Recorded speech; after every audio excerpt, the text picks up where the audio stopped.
শীতে কাঁপছে দেশের দক্ষিণ পশ্চিমের জেলা চুয়াডাঙ্গা। কনকনে ঠান্ডা আর হাড় কাঁপানো শীতে জবুথবু জনজীবন। কাজ কাম করতে পারতেছি না, শীতের জ্বালা শুতে পারতেছি না, কম্বল নেই, কিছু নেই। তারপরে কুয়াশা,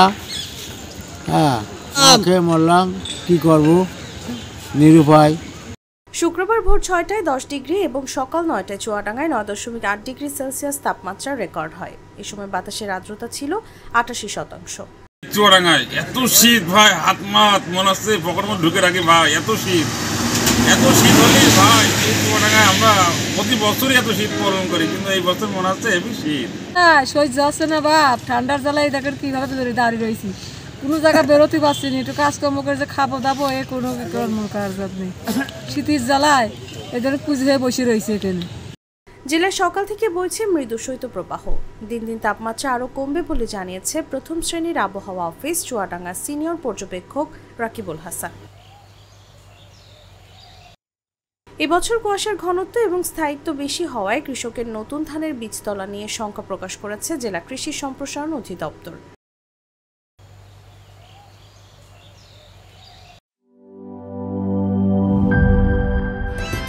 হাইড্রোস্ট্যাটিক প্রেসার টেস্ট। আরে পাইপ তো ফ্যান্টাস্টিক। Impact test. দেখেন কত চাপ নেয়, প্রেসার যতই হোক এই পাইপ ভাঙবে না। মাটির 1250 ফুট পর্যন্ত গভীর চাপ নিতে পারে RFL UPVC গ্লাস পাইপ। পাইপের বস, না কিনলে লস।